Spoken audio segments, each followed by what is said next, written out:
Assalamualaikum warahmatullahi wabarakatuh, teman-teman. Waalaikumsalam.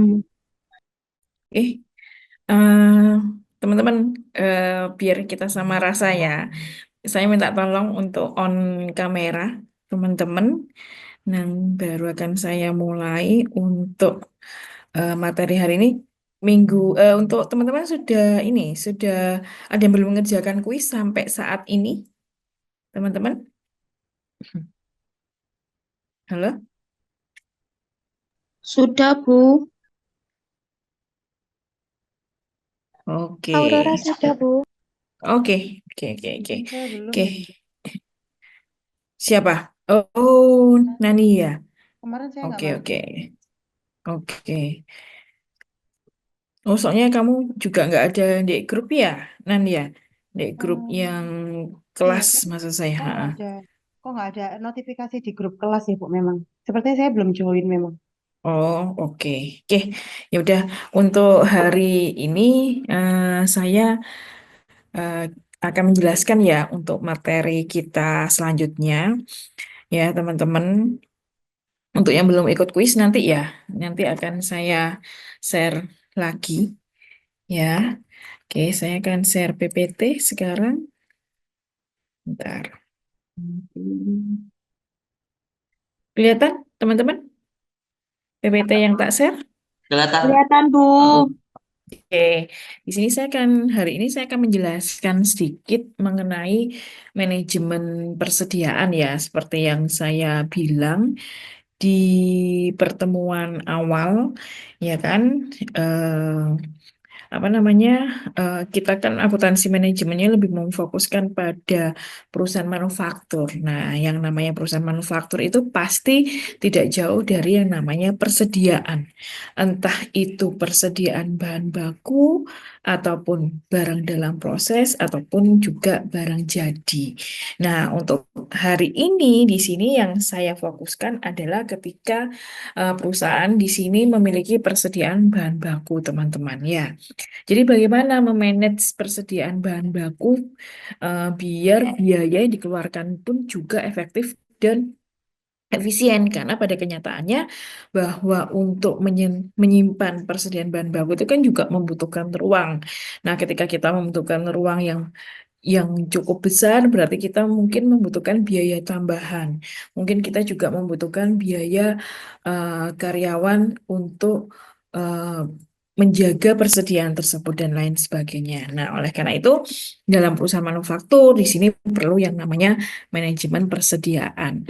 Nah, di perusahaan manufaktur ini, teman-teman, di sini untuk cara memanage persediaan itu ada dua metode pilihan ya.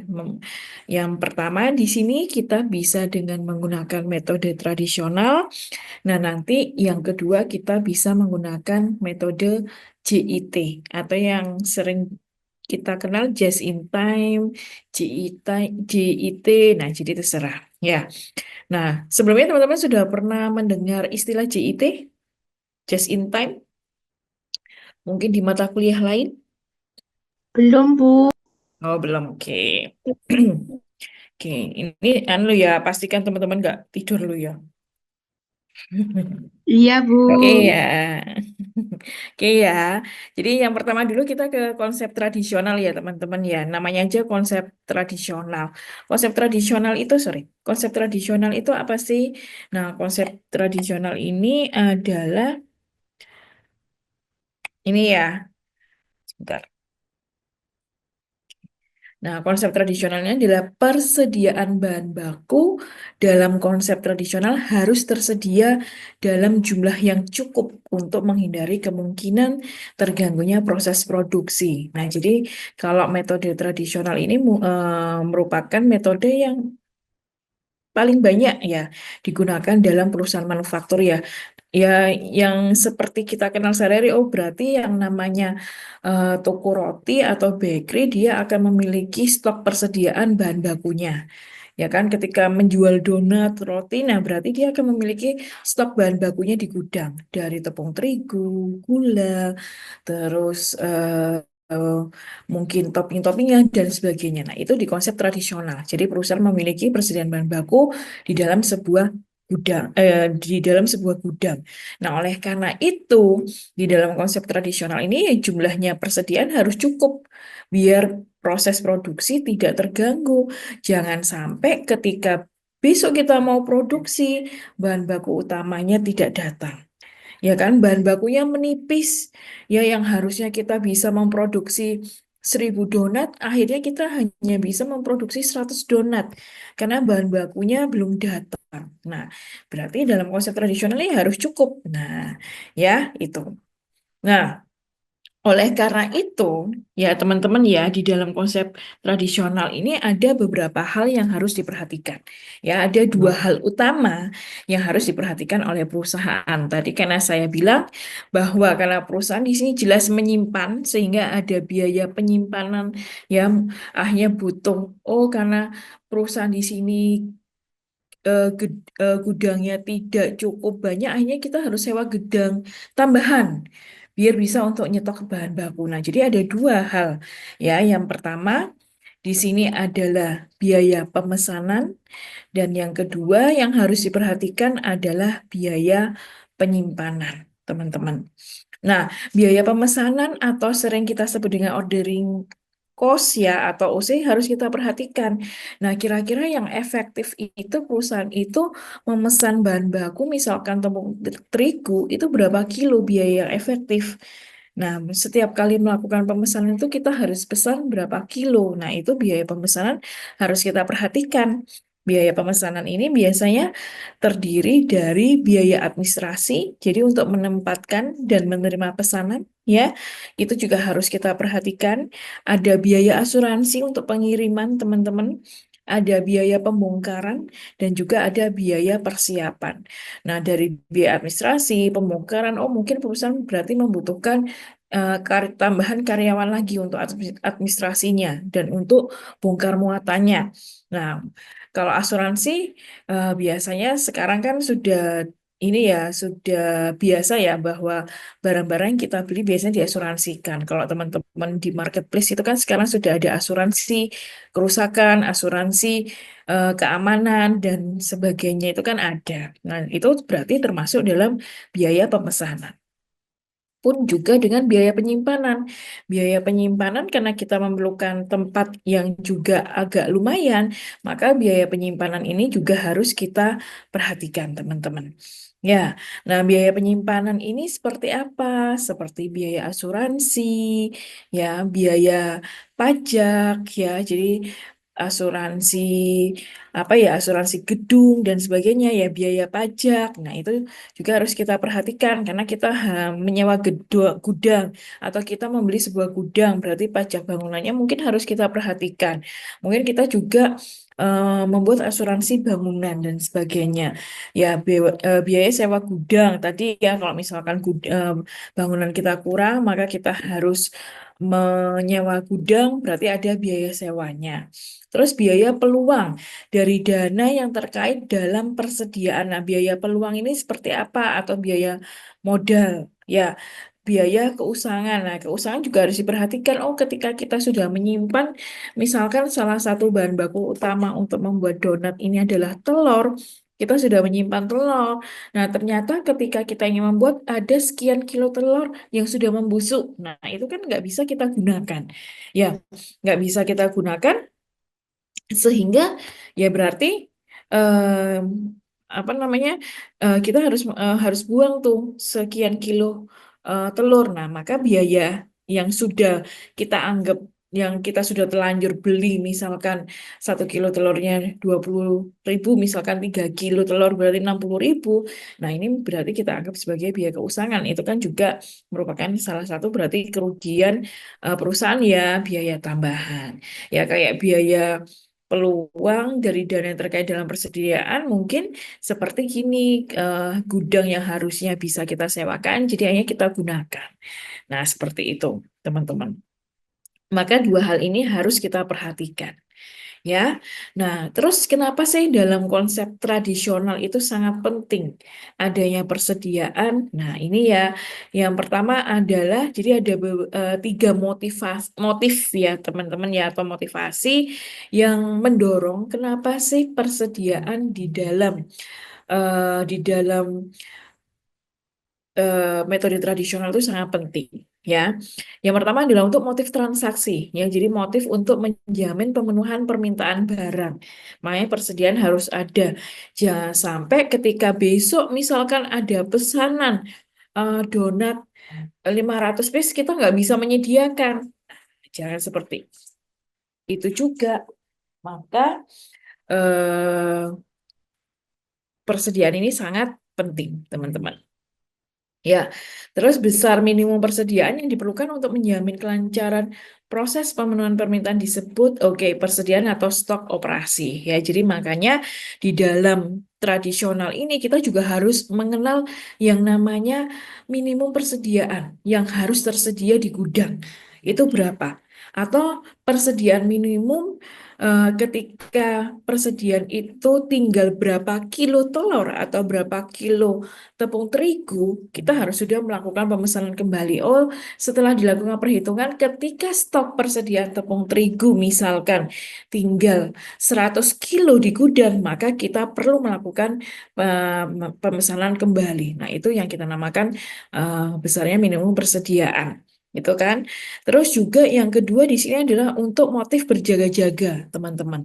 Nah, motif berjaga-jaga ini adalah motif untuk meredam ketidakpastian baik yang berasal dari pemakai maupun pemasok. Nah, itu yang tadi saya bilang. Ya, pemakai mungkin awalnya pesan hanya 200 donat. Ketika H-2-nya di sini berubah. Waduh, sepertinya saya nambah nih pesanan saya. Jadi 300 donat. Nah, itu mungkin dari pemakai seperti itu, teman-teman. Ya. Nah, ketika kita nggak siap persediaan, nah pastikan juga pada akhirnya pelayanan kita kurang maksimal untuk menyediakan donat pesanan. Nah, kalau dari pemasok, Bu, seperti apa?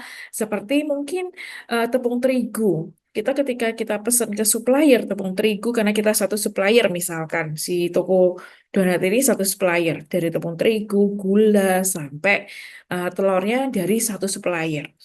Ya, nah ketika kita melakukan pemesanan, nggak mungkin sekarang jam 7 kita pesan, nanti jam 8 sudah sampai. Nah, itu kan jarang terjadi. Nah, mungkin karena kita mencari harga yang paling murah, kita hitung dengan ongkos kirimnya dan sebagainya, kita dapat di luar kota. Nah, supplier dari luar kota untuk mengirim bahan baku yang kita beli membutuhkan misalkan 3 hari perjalanan baru sampai. Nah, itu juga harus kita perhatikan. Inilah yang kita maksud untuk meredam ketidakpastian. Yang harusnya 3 hari, ternyata di sini karena harus melewati eh, perairan sekarang musim hujan. Oh, di sini ombaknya sangat banter gitu ya, misalkan ya. Nah, terus akhirnya mundur nih. Nah, atau misalkan pun lewat ya darat pun juga terjadi kecelakaan. Nah, seperti itu. Nah, jadi untuk menghindari hal-hal seperti itulah akhirnya persediaan ini perlu. Ya, itu sangat berarti ketika kemarin eh, ketika kita kena pandemi misalkan, ya kan pandemi yang harusnya barang itu cepat sampai karena mungkin ada sistem apa itu karena ada pandemi hanya mungkin 3 hari jadi bisa seminggu. Nah, jadi untuk menghindari bencana-bencana seperti itu atau keterlambatan dari pemasok, makanya yang namanya persediaan itu penting dan kita harus tahu berapa minimum persediaan di gudang untuk kita pesan kembali. Jangan sampai, oh 10 kilo sepertinya cukup, kita baru nanti pesan tinggal 1 kilo di gudang, baru kamu pesan. Nah, jelas itu tidak bisa nanti mencukupi produksi. Ya, jadi besarnya persediaan untuk menghilangkan ketidakpastian. Makanya kita juga ada yang namanya persediaan pengaman. Jadi benar-benar dihitung tinggal berapa kilo telur sih kita harus pesen. Nah, seperti itu. Terus juga motif berspekulasi, teman-teman. Motif ini keberadaan persediaan timbul karena adanya keinginan untuk melakukan spekulasi dengan tujuan mendapatkan keuntungan yang berlipat ganda dari kenaikan harga barang di masa yang akan datang. Itu juga bisa. Ya, yang bisa saya contohkan, oh kemarin ketika masa pandemi ya, sebelum pandemi harga masker itu hanya 50.000 per box. Nah, setelah itu, setelah ada pandemi dan saat ini sekarang dibutuhkan pun sampai saat ini, nah itu tembus masih ada yang satu box itu yang mereknya sudah terkenal itu 150.000 pun sampai saat ini. Nah, itu yang kita namakan motif berspekulasi. Padahal mungkin ketika pandemi itu mereka sudah nyetok nih, nyetok persediaan bahan baku itu sudah jauh-jauh hari ya, bahan bakunya harganya masih sama, tapi karena permintaan pasarnya di sini sangat tinggi dan barang susah untuk diperoleh, maka di sini produsen masker menaikkan harga masker drastis pada saat itu. Nah, dengan tujuan akhirnya keuntungannya dapat berlipat ganda. Nah, jadi seperti itu. Ya, jadi motif berspekulasi bisa, oh karena dilihat kondisi Indonesia itu terus mengalami inflasi. Nah, mumpung di sini harga bahan baku sesuai dengan budgeting perusahaan, maka perusahaan di sini memesan bahan baku yang lebih banyak. Nah, itu seperti itu. Ya, teman-teman. Jadi motif berspekulasi ini juga merupakan salah satu yang mendorong kenapa persediaan itu penting. Oke, nah oleh karena itu tadi saya bilang bahwa ada dua biaya yang harus kita perhatikan dalam menyimpan persediaan dengan metode tradisional.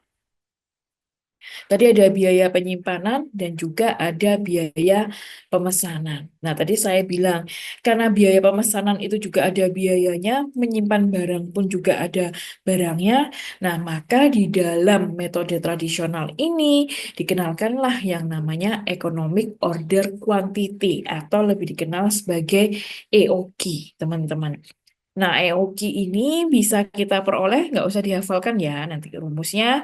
Ya, di sini adalah akar 2 kita kali dengan persediaan yang kita butuhkan dalam satu periode. Jadi D ini kan persediaan dibutuhkan, dikali dengan biaya pemesanan persediaan bahan baku, kita bagi dengan biaya penyimpanannya. Itu yang kita namakan sebagai Economic Order Quantity. Economic Order Quantity itu apa sih, Bu? EOQ itu adalah untuk melihat ya di kuantitas berapa yang kita pesan ya, di kuantitas berapa barang yang kita pesan biar biaya yang kita keluarkan ini ekonomis gitu. Apakah setiap kali pesan kita harus pesan misalkan 2.000 unit atau 2.000 kilo telur ataukah 10.000 telur. Nah, kalau kita di sini pertimbangkan dengan biaya pemesanan dan biaya penyimpanannya itu mahal nggak? Nah, kita bisa menghitung dengan economic order quantity ini dengan rumus seperti ini, teman-teman. Oke, di sini ada pertanyaan dulu nggak sebelum saya lanjutkan? Aman dari sini? Aman, Bu. Aman, Bu. Oke, oke ya. Jadi eh, biaya penyimpanan ini bisa kita peroleh dari kuantitas persediaan rata-rata ya atau Q-nya ya kan. Jadi persediaan dibutuhkan ini kita bagi 2, kita kali biaya penyimpanan setiap unit persediaan bahan baku. Ya, kalau ingin mencari biaya pemesanan berarti bisa frekuensi pemesanan kita itu berapa. Jadi dari harapannya dari EOQ ini perusahaan juga tahu kira-kira yang ekonomis itu dalam satu periode atau satu tahun itu kita pesen bahan bakunya itu harus berapa kali frekuensinya gitu ya. Dikali biaya pemesanan setiap kali pesan. Nanti di sini akan saya berikan contoh soalnya. Itu untuk ekonomi order quantity, teman-teman. Nah, ada perhitungan-perhitungan lainnya juga di dalam metode tradisional. Ya, di sini yang pertama ada yang namanya reorder point. Nah, ini adalah tadi yang saya cerita. Ya, kapan kita harus pesan kembali? Nah, kita bisa peroleh dari tingkat rata-rata penggunaan, kita kali waktu tunggu, kita tambah dengan persediaan pengaman. Ya, jadi nanti akan ketemu, oh ternyata misalkan reorder point ini ketemunya adalah 500 unit. Jadi ketika persediaan itu tinggal 500 unit di gudang, maka perusahaan harus melakukan pemesanan kembali. Itu dianggap aman.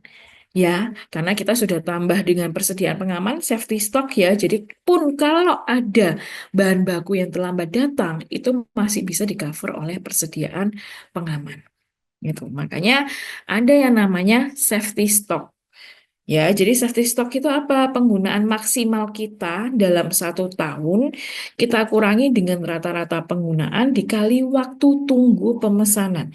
Jadi kita juga harus bisa menganalisis untuk bahan baku ini di supplier A. Rata-rata waktu tunggunya biasanya itu berapa hari? Dari kita pesen. Oh, biasanya kalau saya pesen tepung terigu hari Senin, itu hari Kamis sudah datang, Bu. Nah, berarti kan waktu tunggunya adalah Selasa, Rabu, Kamis 3 hari. Nah, itu harus kita lihat juga. Nah, sedangkan kalau maksimum stok, ya maksimum stok ini digunakan untuk apa? Harapannya adalah biar biaya penyimpanan yang kita keluarkan ini nggak berlebih, teman-teman. Ya, jadi ada yang namanya maksimum stok di gudang. Ya, dianggap bahwa bisa menjaga dengan maksimum stok ini kita bisa menghemat biaya, bisa tetap menjaga kualitas bahan baku. Nah, maka maksimum stok ini kita peroleh dari mana? Persediaan pengaman, kita tambah jumlah pemesanan ekonomis atau EOQ tadi itu. Jadi EOQ itu kalau di bahasa Indonesia kan jumlah pemesanan ekonomis. Di kuantitas berapa, di jumlah berapa sih biaya yang kita keluarkan, biaya yang paling ekonomis yang harus kita keluarkan di stok jumlah berapa. Nah, itu yang kita namakan jumlah pemesanan ekonomis, teman-teman. Oke. Nah, ini ya, kita langsung masih aman di sini, teman-teman? Masih, Bu. Oke, gampang kok yang materi hari ini. Jadi di sini saya contohkan, di sini ada PT Etika Sari, dia membutuhkan bahan bakunya di sini sebanyak 20.000 unit per tahun. Nah, berarti kebutuhannya atau tadi D ya, teman-teman ya. D-nya ini ya, persediaan yang dibutuhkan adalah 20.000 unit per tahun. Terus biaya pesanan setiap kali pemesanan itu adalah 400.000 ya, dan biaya penyimpanan rata-rata persediaan adalah 16.000 per unitnya. Nah, di sini nanti saya akan jelaskan perhitungan EOQ-nya. Ya kan, tadi EOQ di sini adalah 2 kita kali kebutuhannya, kebutuhan rata-rata per tahunnya adalah 20.000. P-nya tadi itu adalah biaya pesanan, ya pemesanan ya teman-teman ya, adalah 400.000, kita bagi dengan biaya penyimpanan. Ya, ini diperoleh akar 1 juta, maka kita peroleh adalah 1.000 unit. Artinya adalah jumlah pemesanan yang paling ekonomis setiap kali pesan perusahaan itu adalah 1.000 unit. 1.000 unit ini dianggap ekonomis, teman-teman, dari perhitungan EOQ ini. Nah, kita lihat ya apakah betul ekonomis. Nah, biaya persediaan pada titik 1.000 unit atau EOQ ya, dengan 1.000 unit karena kebutuhan kita adalah 20.000, maka frekuensi pemesanan yang harus kita lakukan dalam 1 tahun berapa? Ya udah, berarti tadi ya tinggal D 20.000 unit kita bagi dengan EOQ-nya 20 kali. Jadi kalau kita percaya atau misalkan perusahaan percaya dengan 1.000 unit ini adalah merupakan jumlah pemesanan ekonomis, maka dalam 1 periode atau dalam 1 tahun, maka perusahaan harus melakukan pemesanan sebanyak 20 kali bahan baku tersebut, teman-teman. Itu. Nah, ketika kita memesan 20 kali, dengan setiap kali pesan kita di sini 400.000, maka biaya pemesanan dalam 1 tahun yang harus kita keluarkan adalah 8 juta rupiah Nah, sedangkan kalau biaya penyimpanannya, berarti dari EOQ ini 1.000 unit kita bagi 2 Ki ya, karena setiap setiap unit ini biaya penyimpanannya adalah 16.000, ya berarti kita kalikan 16.000. Kita peroleh 8 juta. Kita totalkan biaya pemesanan ditambah dengan biaya penyimpanan adalah 16 juta rupiah. Ketika kita di sini atau perusahaan mempercayai bahwa 1.000 unit ini merupakan jumlah yang paling ekonomis, maka selama 1 tahun yang kita keluarkan adalah 16 juta rupiah untuk biaya pemesanan plus ditambah dengan biaya penyimpanan. Nah, jadi kalau teman-teman ingin tahu berapa apakah benar ekonomis atau enggak, ya kita harus tahu berapa biaya persediaan yang kita keluarkan dengan setiap pemesanan sekian unit. Nah, ini kalau 1.000 unit adalah 16 juta, teman-teman. Betul nggak sih apa katanya Bu Dila ini bahwa 1.000 unit ini merupakan jumlah yang paling ekonomis? Kita lihat. Nah, misalkan saya maunya nggak mau kayaknya 20 kali ini terlalu banyak, Bu. Kalau kita pesan 1.000 unit setiap pemesanan, kita harus pesan 20 kali, cukup banyak ya, karena saya harus melakukan pemesanan berkali-kali. Coba saya misalkan ingin saya melakukan 1 tahun ini frekuensinya hanya 16 kali saja. Nah, berarti ketika teman-teman 16 kali, maka ya biaya pemesanannya kan tinggal 16 kali, kita kali 400.000. Maka kita peroleh 6.400.000. Nah, maka biaya penyimpanannya ini, nah, ini dapat dari mana? Karena kita pesannya 16 kali, kebutuhan per tahunnya kita 20.000 unit, maka setiap kali kita melakukan pemesanan, ya berarti kita harus memesan sebanyak 1.250 unit, teman-teman. Ya, kita peroleh dari 20.000 dibagi 16. Kita lihat. Ya, berarti biaya penyimpanannya adalah 1.250, kita bagi 2, kita kali 16.000. 10 juta, kita total 16.400.000. Kalau teman-teman bandingkan dengan TTEOK, tetap lebih hematan, lebih efisienan, lebih efisien kalau kita menggunakan dengan sekali pesan adalah 1.000 unit. Nah, misalkan lagi, ya udah wis jangan 1.000 unit, kalau kita perkecil bagaimana? Apakah dengan memperkecil setiap kali kita pesan barang itu akan menghemat biaya? Enggak juga, teman-teman. Ya, misalkan di sini perusahaan memesan setiap kali pesanan wis 800 unit aja. Nah, maka frekuensinya dia adalah 1 tahun kalau dihitung dengan setiap pesan 800 unit dengan keperluannya adalah 20.000 unit, maka kita harus melakukan pemesanan sebanyak 25 kali. Nah, kita cek biaya pemesanan 25 kali, kita kali 400.000, jatuhnya 10 juta. Ya, untuk biaya penyimpanan 800 kita bagi 2, kita kali 16.000, 6.400.000, totalnya juga 16.400.000. Ternyata dengan kita meminimalis unit yang kita pesan, tetap biaya kita keluarkan jauh lebih banyak. Nah, oleh karena itu ya kita bandingkan dengan EOQ. Nah, oleh karena itu dalam metode tradisional ini dipercaya dengan adanya EOQ, ya, jumlah pemesanan ekonomis ya atau economic order quantity ini dipercaya dapat menghemat biaya persediaan dalam suatu perusahaan. Nah, oleh karena itu EOQ ini menjadi konsep utama di dalam manajemen persediaan dengan konsep tradisional. Oke, di sini teman-teman ada pertanyaan dulu. Bu, saya izin bertanya. Oke, Mbak Safety, ya. Itu berarti perhitungannya hanya berlaku untuk perusahaan manufaktur? Perhitungannya, oke, apakah bisa untuk perusahaan dagang gitu ya, maksudnya Ya, ya? Oke, ya. Bisa untuk perusahaan dagang untuk persediaan barang jadi yang akan dijual kembali di gudang ya, itu juga bisa digunakan. Ya, kenapa di akuntansi manajemen ini lebih condong saya selalu memfokuskan ke perusahaan manufaktur tadi ya. Seperti saya bilang, karena di perusahaan manufaktur ini kan complicated banget ya untuk transaksinya. Tapi kalau ingin diaplikasikan ke perusahaan dagang, ya saya pikir menurut saya ya bisa itu untuk melihat. Ya, berarti kita harus pesan berapa box barang ya kan untuk persediaan kita. Nah, itu saya kira bisa, Mbak. Gitu. Oke. Bagaimana safety? Baik, Bu. Tapi Oke. untuk perhitungannya Maaf. sendiri, apakah ada berbedanya dari manufaktur sama dagang? Nggak ada ya kalau untuk rumus dari persediaannya sih saya kira nggak ada Mbak.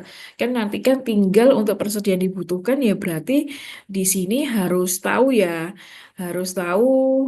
kira-kira persediaannya itu berapa unit yang dibutuhkan. Nah berarti kan ya persediaan barang dagangnya misalkan oh selama ini saya distributor apa ya misalkan alat kecantikan salah satunya adalah sampo. Nah di sini kan kamu tahu berarti kan perusahaan tahu ya kira-kira persediaan dibutuhkan dalam periode tertentu itu berapa dalam 1 tahun itu kira-kira perusahaan itu mampu menjual sampo ini berapa? Oh ternyata ketemu 25.000 unit Bu. Nah jadi ya persediaan dibutuhkan dalam satu periode itu 25.000 unit sampo. Nanti kan di situ kita bisa memasukkan di rumus-rumus yang lain ya setiap kali pemesanan biaya pemesanannya berapa, biaya penyimpanannya berapa. Nah, itu Mbak. Nah, Bu, kalau secara aplikatif, secara implementasi, berarti biaya pemesanan ini dapat dari mana? Biaya penyimpanan itu dapat dari mana, Bu? Kan ini kalau di sini kan diketahui di dalam soal, Bu. Nah, oke, jadi biaya pemesanan, biaya penyimpanan itu di dalam perusahaan diketahui ya berdasarkan pengalaman di masa lalu. Ya, berdasarkan pengalaman di masa lalu. Nah, di periode sebelumnya misalkan di sini perusahaan ingin menentukan EOQ untuk periode 2024. Nah, berarti kan perusahaan, pengalaman di tahun 2023, setiap kali pesan itu kita rata-rata biaya harus dikeluarkan adalah sekian ratus atau sekian juta rupiah. Nah, untuk biaya penyimpanan ya pasti juga melalui perhitungan, biaya penyimpanan yang kita keluarkan karena selama ini kita sewa gudang ya, berarti kita masukkan sebagai biaya penyimpanan. Gitu. Selama ini ternyata perusahaan harus menyewa tim keamanan khusus persediaan itu ya berarti ditambahkan gajinya berapa. Nah, itulah biaya penyimpanan. Nanti tinggal diunitkan. Gitu sih. Ya. Oke. Bagaimana? Safety? Oke, Bu. Yang lainnya? Sementara masih Oke. oke. Oke. Ada teman-teman yang lain yang ingin bertanya? Bu, yang Hmm. maksud yang persediaan 16 kali sama 25 kali itu maksudnya gimana ya, Bu ya? Oke, ini biaya persediaan 16 kali sama 25 kali itu maksudnya tadi kan jadi ketika perusahaan di sini dalam 1 tahun itu butuh 20.000 unit, nah setelah dihitung itu kan EOQ-nya dapat 1.000 unit ya, jadi jumlah pemesanan ekonomis itu kan 1.000 unit. Nah, untuk memesan, karena kita kan butuhnya 20.000 unit ya, Ceresia ya, dan setiap kali pemesanan kita harus 1.000 unit. Nah, maka untuk memenuhi 20.000 unit dengan setiap kali pesan 1.000 unit itu kita harus pesan berapa kali? Oh, ternyata 20 kali. Nah, begitu juga dengan ini. Nah, misalkan di sini tadi ini hanya sebagai perbandingan. Coba saya membandingkan kalau misalkan perusahaan inginnya dalam 1 tahun hanya pesan 16 kali. Itu biayanya berapa? Nah, ketika perusahaan di sini memutuskan hanya pesan 16 kali untuk memenuhi 20.000 unit, ya nggak bisa sekali pesan 1.000 unit. Tapi yaitu 20.000 kita kali dengan 16 kali ini adalah frekuensi pemesanan kita dalam satu periode. Berarti setiap kali pesan kita ya harus pesannya adalah 1.250 unit. Begitu juga dengan kalau misalkan 25 kali dalam 1 tahun kita pesen, nah berarti kan untuk memenuhi 20.000 unit dengan kita pesen 25 kali, berarti setiap kali pesen kita 800 unit. Jadi 16 kali ini hanya untuk membandingkan dengan perhitungan EOQ. EOQ dengan 1.000 unit, tapi dengan frekuensi pembelian 20 kali, biayanya adalah 16 juta. Nah, sedangkan kalau ini dengan setiap kali pesan kita naikkan 1.250 unit, maka ya kita harus pesannya 16 kali setiap tahun. Ternyata biayanya tetap lebih mahal, 16.400.000 pun dengan kalau kita pesan di sini setiap kali kita pesan bahan baku hanya 800 unit, berarti kan untuk memenuhi 20.000 unit kan kita harus pesan 25 kali. Ya, biar 20.000 unit bisa terpesan. Nah, ternyata juga lebih mahal. Jadi 16 kali 25 kali ini adalah frekuensi pemesanan bahan baku. Gitu. Oke, ada lagi pertanyaan? Ya apa cara sih ya?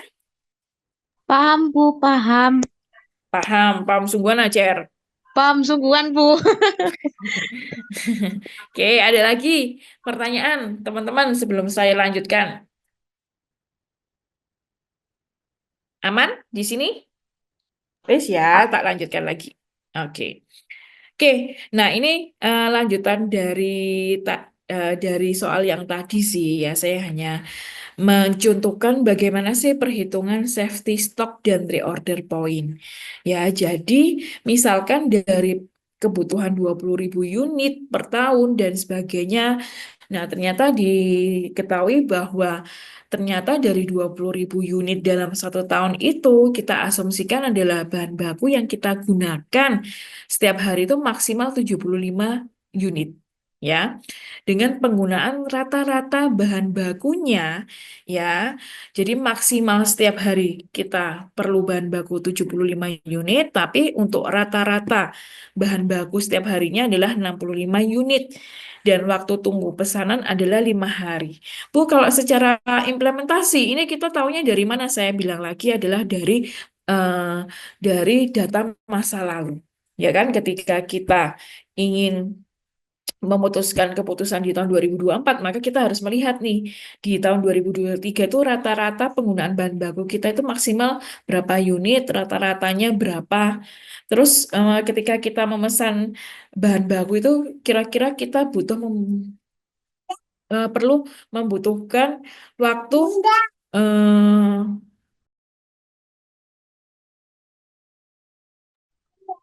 oke ya, perlu membutuhkan waktu. Oke, perlu membutuhkan, sorry ya, ada iklan. Oke, membutuhkan waktu 5 hari. Nah, itu juga dari pengalaman masa lalu, teman-teman. Ya, jadi yo, kebanyakan makanya tadi di awal dulu di pertemuan pertama bilang bahwa basic data dari akuntansi manajemen itu tetap masa lalu, tapi prioritasnya adalah digunakan untuk keputusan-keputusan di masa yang akan datang, pun juga dengan persediaan seperti itu. Nah, jadi dengan asumsi bahan baku maksimalnya adalah yang digunakan 75 unit dengan rata-rata penggunaan bahan bakunya setiap hari adalah 65 unit, waktu tunggu pesanan adalah 5 hari, maka safety stock dan reorder point yang kita peroleh adalah sebentar. Seperti ini, teman-teman.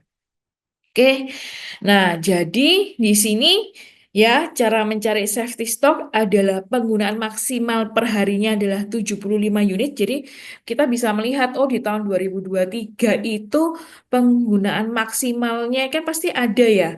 Ada catatannya. Oh setiap hari di sini mengeluarkan berapa kilo bahan baku atau berapa unit bahan baku. Nah kita lihat oh ternyata maksimal ini dari catatan masa lalu 75 unit.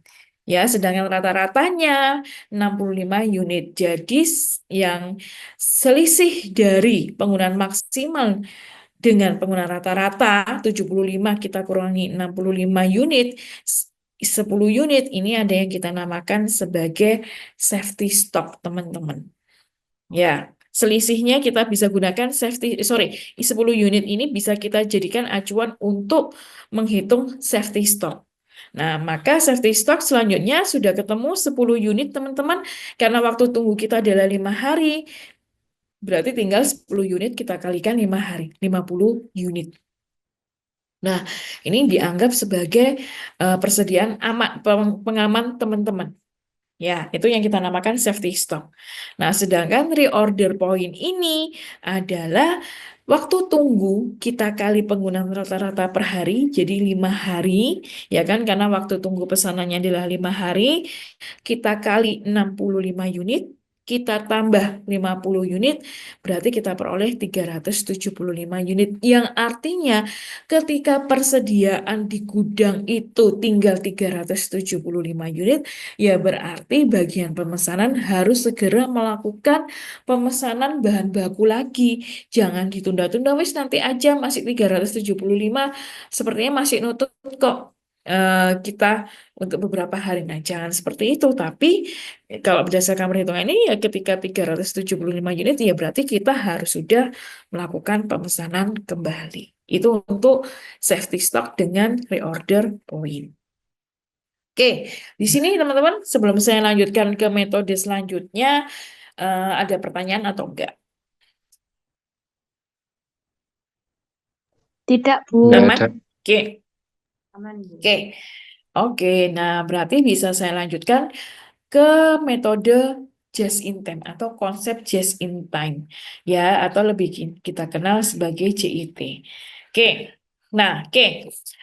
Konsepnya dari just in time, prinsip dasarnya just in time adalah menerima bahan keperluan produksi pada saat dibutuhkan. Yang artinya kalau tadi konsep tradisional itu mempercayai bahwa sebuah perusahaan harus memiliki stok persediaan bahan baku ya atau stok persediaan yang aman di dalam gudang, just in time ini prinsipnya malah sebaliknya.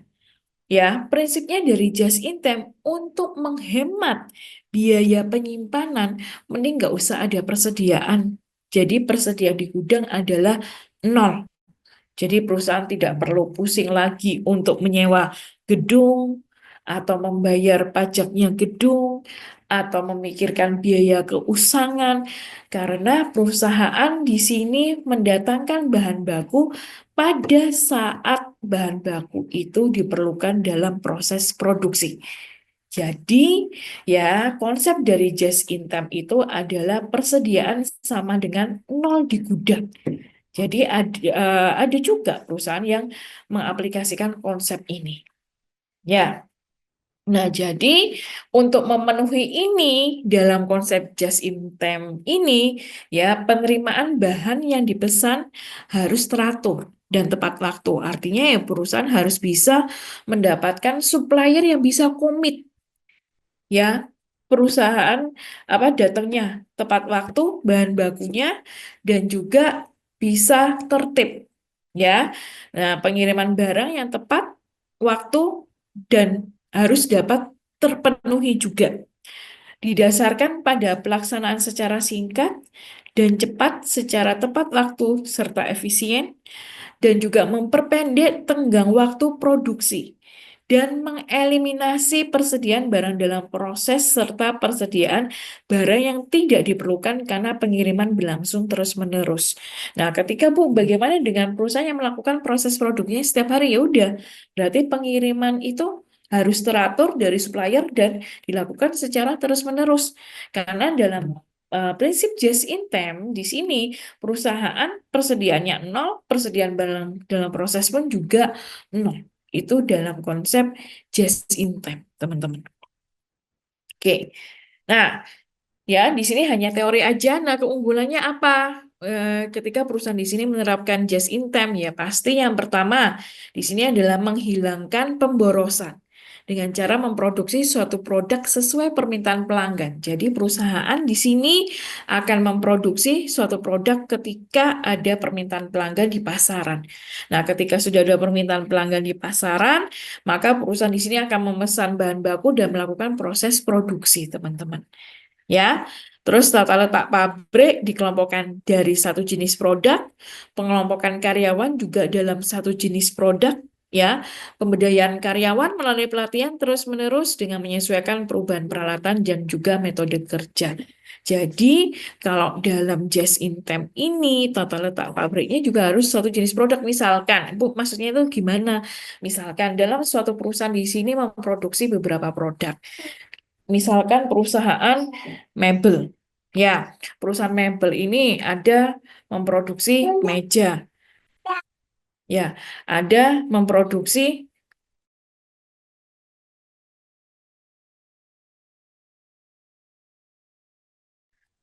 ada yang memproduksi kursi.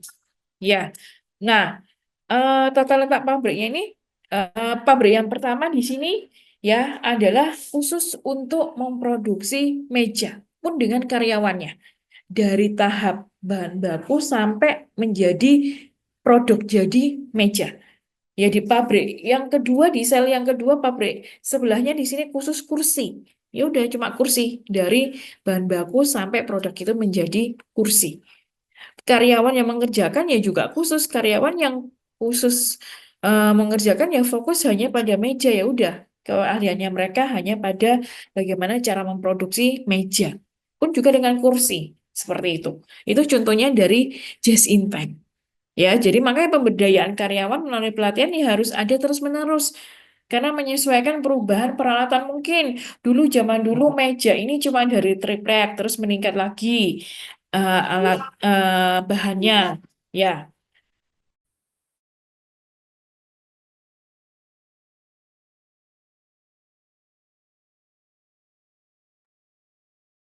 gitu ya. Teman-teman ya, di sini aman? Masih aman? Aman, Bu. Aman, Bu. Oke, gampang kok yang ini. Ya, Oke, Bu. itu ya keunggulan dari persediaan just in time. Oke. Oke. Terus kekurangannya teman-teman ya.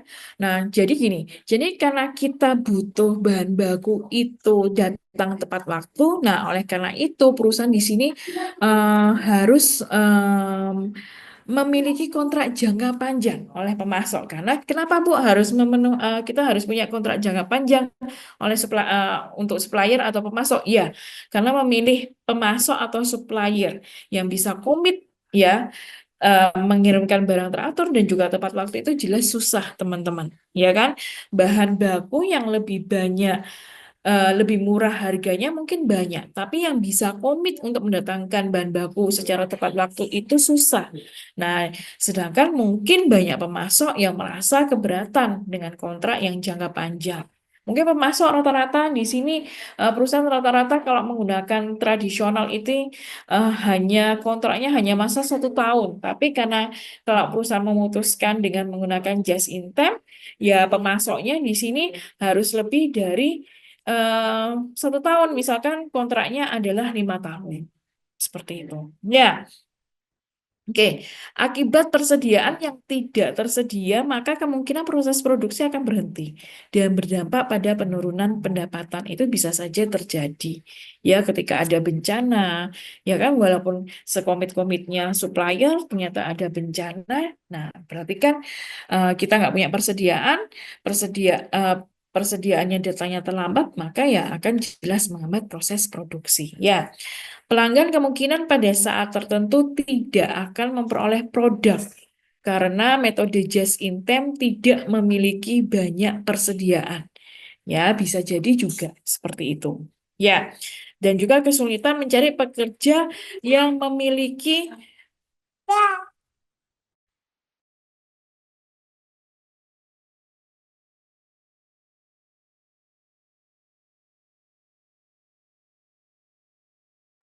ya, kesulitan mencari pekerja yang memiliki beberapa keahlian, ganda dan terdapat tuntutan gaji yang tinggi.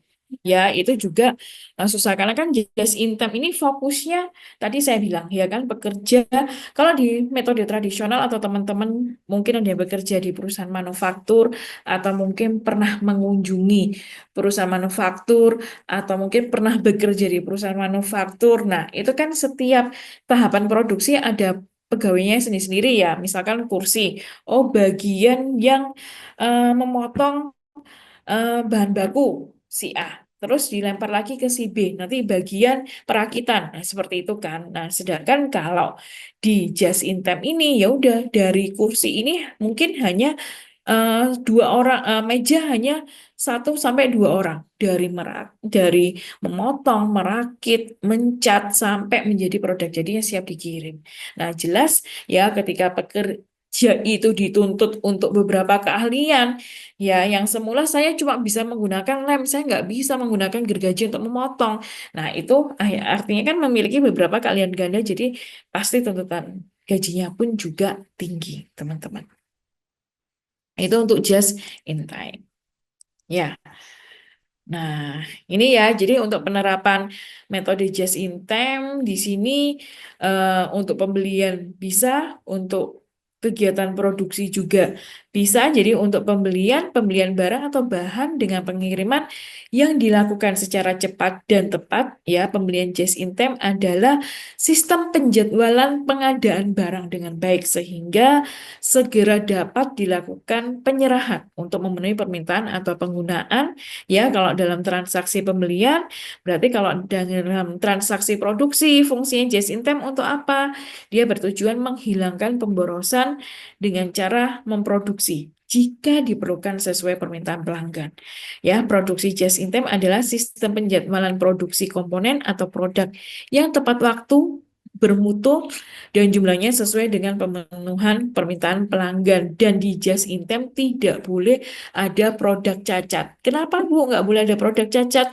Karena kita nggak punya persediaan bahan baku. Ketika produk itu cacat, ya berarti pengiriman ke pelanggan juga akan terlambat. Karena kita mungkin harus memperbaiki, atau kita harus mengulang proses produksinya lagi dari awal. Nah, seperti itu, teman-teman. Jadi nggak boleh. Tapi kalau di persediaan tradisional, Bu, masih bisa ada produk cacat karena biasanya di persediaan tradisional itu untuk pengecekan kualitasnya ketika sudah selesai packaging dicek apakah sudah sesuai dengan kualitas, sesuai dengan SOP perusahaan. Kalau apakah ada yang cacat, kalau ada yang cacat masih bisa kita singkirkan, ya kan, karena ada banyak barang jadi pengganti, sedangkan kalau di just in time nggak ada, teman-teman, gitu ya. Nah, terus kalau di dalam akuntansi biaya just in time purchasing, ya metode just in time ini dapat berpengaruh pada akuntansi biaya dalam meningkatkan penelusuran langsung pada biaya, ya itu. Nah, ini jadi teman-teman ya perbedaan antara tradisional dengan just in time. Kalau tradisional itu adalah sistem dorongan. Sistem dorongan itu maksudnya apa sih?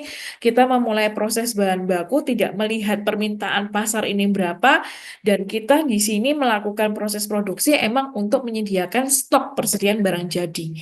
Itu kalau tradisional. Sedangkan kalau just in time kebalikannya, kita akan melakukan proses produksi ketika ada permintaan pasar. Ya, jadi kita lihat dulu permintaan pasarnya, ya kita tarik ke belakang, oh, ada permintaan pasar sekian unit, kita tarik belakang, kita melakukan proses produksi sesuai dengan jumlah permintaan pasar sampai produk itu dikirim. Itu yang kita namakan sebagai sistem dorongan dan juga sistem tarikan, teman-teman. Terus kalau di tradisional persediaannya signifikan ya karena aman ya, sedangkan kalau just in time persediaannya tidak signifikan karena tidak ada persediaan sama sekali, persediaannya nilainya adalah 0. Ya, kalau di tradisional jumlah pemasok ini banyak ya. Jadi mungkin eh, perusahaan yang aplikasikan persediaan tradisional di sini untuk supplier telurnya mungkin ada beberapa. Ya, untuk supplier telur, tepung terigu di sini ada beberapa, teman-teman. Sedangkan kayak kan ada beberapa untuk mengurangi keterlambatan dan sebagainya. Nah, sedangkan kalau just in time ini jumlah pemasoknya kecil karena tadi saya bilang ya untuk mencari pemasok yang komit ya konsisten ngirimnya itu juga sulit ya karena banyak pemasok yang tidak ingin kontraknya jangka panjang ya. Kalau dari segi kontrak itu ya teman-teman ya untuk tradisional mungkin jangka pendek dalam 1 tahun ketika menemukan bahan baku yang lebih murah dengan kualitas yang sama ya perusahaan di sini akan berpindah pemasok. Sedangkan untuk Just in time mungkin tidak begitu membandingkan harga teman-teman, karena yang dibutuhkan di just in time ini adalah supplier atau pemasok yang komit gitu ya. Terus strukturalnya adalah departemental. Nah, tadi ya saya bilang ya, bagian pengolahan bahan baku sendiri. Ya, mereka ahli dalam pengolahan bahan baku. Kalau misalkan itu tadi donat, berarti yang mencampur bahan baku utama itu ada bagiannya tersendiri. Itu struktur departemental. Nanti setelah diolah, misalkan setelah di mixer, nah untuk pencetakannya dipindah ke bagian departemen pencetakan. Ya, nah, mereka hanya ahli mencetak. Terus nanti setelah itu topping dan sebagainya. Nah, tapi kalau di Just in Time ya strukturnya adalah seluler tadi ya, seperti saya bilang. Kalau meja ya si karyawan ini harus bisa cara menggergaji bahannya, cara menggunakan lemnya, cara menggunakan pakunya dan sebagainya. Ya. Oleh karena itu di tradisional tenaga kerjanya terspesialisasi, sedangkan di Just in Time tenaga kerjanya multi ahli ya, jasanya pun juga tersentralisasi, sedangkan di Just in Time terdesentralisasi ya. Di tradisional tapi keterlibatan pegawainya rendah dan tingkat loyalitasnya rendah teman-teman, karena tidak dilibatkan pada pengambilan keputusan produksi. Itu kalau di tradisional ya, jadi dia hanya menerima perintah ya. Karyawan itu ya, kalau di Just in Time enggak, keterlibatan pegawainya tinggi dan tingkat loyalitasnya tinggi juga, karena mereka dipercaya satu produk ya untuk memproduksi. Nah, mereka juga dilibatkan bagaimana cara misalkan meningkatkan kualitas produk A dan B gitu ya. Nah, makanya di tradisional gaya manajemennya otoriter, sedangkan kalau di Just in Time partisipatif ya. Kalau di tradisional pengendalian mutunya terbatas, teman-teman. Ya, jadi pengendalian mutunya tadi saya lihat pengendalian mutunya di mana, Bu? Berarti dilihat ketika sudah barang jadi, dilihat apakah ada produk cacat atau tidak. Nah, itu kan pengendalian mutunya terbatas. Sedangkan kalau di Just in Time, pengendalian mutunya adalah total. Maksudnya total, ya kita harus sudah mengendalikan kualitas produk itu dari saat bahan baku itu diterima. Bahan baku diterima sudah dicek, apakah sudah sesuai dengan standar kualitas yang diinginkan oleh perusahaan. Udah sesuai, baru bisa diolah. Nah, olahan tahapan pertama dicek lagi, apakah udah sesuai dengan kualitas sampai di tahapan yang terakhir, sampai barang itu jadi dan siap dikirim. Karena kenapa? Karena tidak boleh ada barang cacat.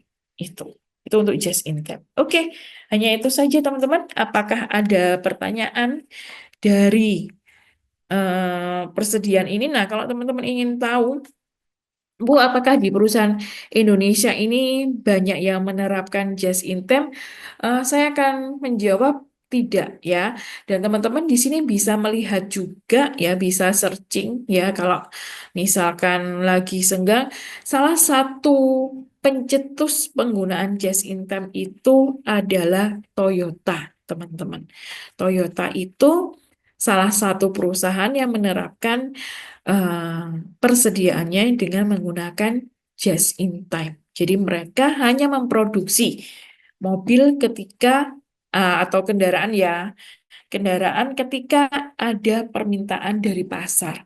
Nah, makanya ya nanti teman-teman atau teman-teman yang sudah pernah eh, membeli kendaraan apa beroda 4, nah pasti ngerti ya, ketika melakukan pemesanan nggak bisa kita pesan sekarang barang langsung dibawa pulang, itu nggak bisa. Tapi biasanya kita suruh menunggu 3 hari atau 4 hari baru barang bisa diantarkan ke rumah. Nah, karena kenapa ya? Karena emang mereka melakukan proses produksinya ketika emang ada permintaan pasar. Nah, Bu, kalau yang di dealer-dealer itu kan banyak yang di displaynya. Itu hanya sebagai display. Jadi ya perusahaan Toyotanya ya hanya memproduksi permintaan dealernya sebagai display untuk digunakan sebagai display. Seperti itu, teman-teman. Untuk barang contoh. Seperti itu. Itu bisa dicek nanti di internet. Betul nggak sih kata Bu Dila, Toyota yang menggunakan Just in Time?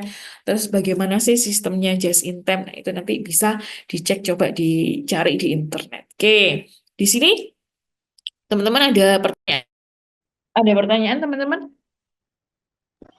Tidak, Bu. Oke. Tidak ada pertanyaan. Aman berarti. Sejauh ini aman, Bu. Oke, minggu depan pertemuan kita ini ya, saya hanya, tunggu dulu, saya hanya em, mengirimkan video ya, nanti untuk prosesnya di sini akan saya info ya, nanti apa untuk apa saya ngirim di gimana? Cal, berarti kalau Mas Syaldi, berarti nanti kalau untuk video diupload di oh, Shell. Oh, ini sih mungkin masih ke ini. Oke, nanti saya info aja ya, teman-teman ya, untuk ini ya. Oke, sambil saya absen ya, saya ingin share lagi latihan soal ya, hanya satu aja di soal satu aja. Nah, ini coba teman-teman, misalkan ada perusahaan manufaktur Bintang Jaya menggunakan metode tradisional dalam manajemen persediaannya, data berikut adalah persediaan bahan baku untuk bulan September. Nah, ini pembelian selama bulan September, harga per unitnya, persediaan akhirnya, etc. Saya carikan sing gampang.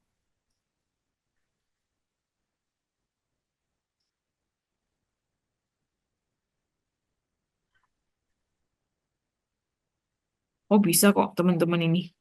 Coba dikerjakan soal satu. Bisa nggak teman-teman? Sambil saya absen.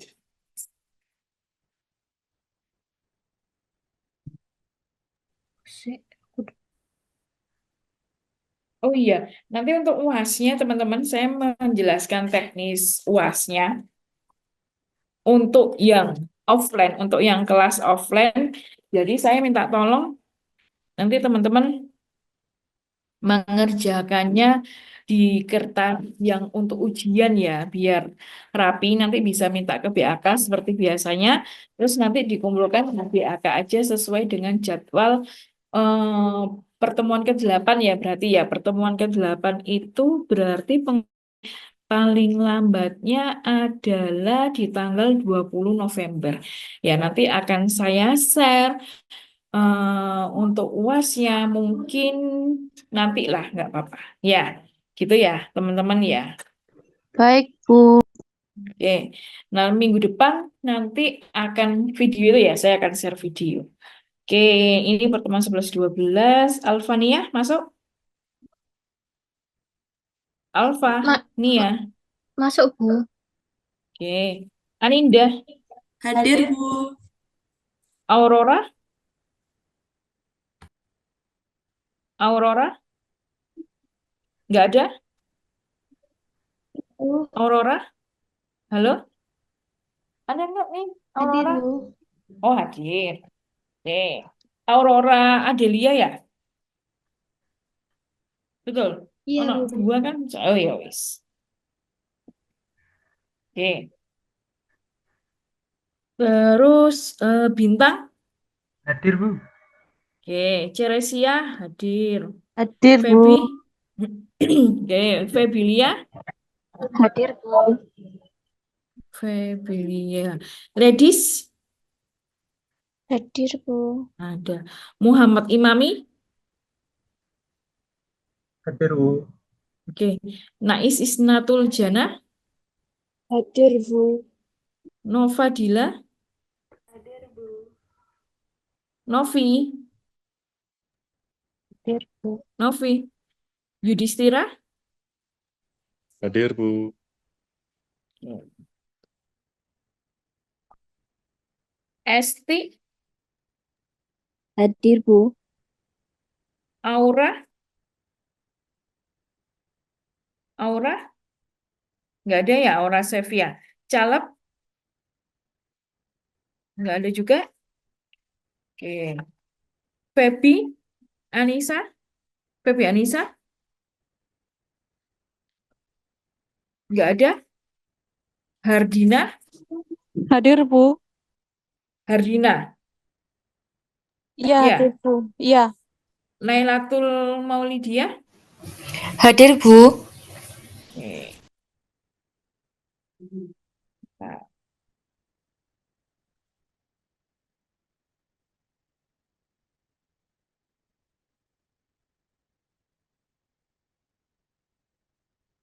Oke. Anjas? Yes, Hadir, Bu. Anjas? Oh, Hadir, Bu. hadir. Oke, Arinur? Arinur? Mustika? Hadir, Bu. Safety? Hadir, Bu. Hadir. Oke. Sofi? Hadir. Oke. Trisna? Hadir, Bu. Aura Sevia juga tetap ya, nggak ada ya. Nani? Hadir, Bu. Oke. Oke, ada yang belum buka absen, teman-teman? Ada yang belum disebutkan, teman-teman? Oke, nanti akan saya share untuk latihan soalnya. Nanti silahkan dijawab ya di grup, teman-teman ya. Daripada nanti saya menunggu. Ini kok ada Vanessa, itu siapa ya, Vanessa? Banyak Trisna, ya Bu. pesertanya. Oh, Trisna. oh Trisna, sudah ya? Sudah tak panggil ya? Oh, Sudah, Bu. sudah. Oke. Oke, loh. Aura Sevia ini ada ternyata. Aura.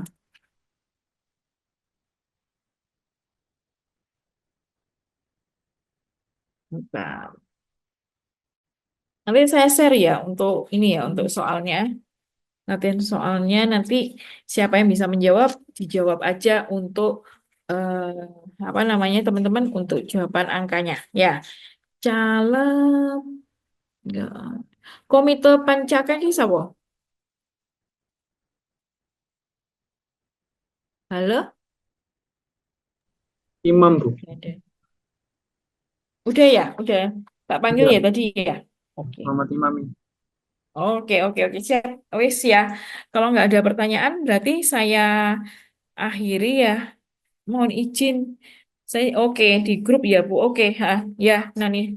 Tak kirim linknya ya, Nan. Oke, ya. Kalau tidak ada pertanyaan, berarti saya akhiri, teman-teman. Terima kasih untuk kehadirannya. Kita ketemu lagi ini ya di kampus ya kalau ketemu ya. Soalnya kan ini wis terakhir besok sudah video. Minggu depan terus minggu depannya lagi kan UTS ya dikumpulkan di ya di BAK ya teman-teman ya. Oke, saya akhiri. Selamat malam. Wassalamualaikum warahmatullahi wabarakatuh. Tidak ada pertanyaan boleh tanya di grup ya teman-teman. Biar yang lainnya bisa lihat ya. Oke. Terima kasih semuanya. Makasih, Bu. Yuk, Makasih, Bu. sama-sama. Oke. Ibu. Yuk, sama-sama.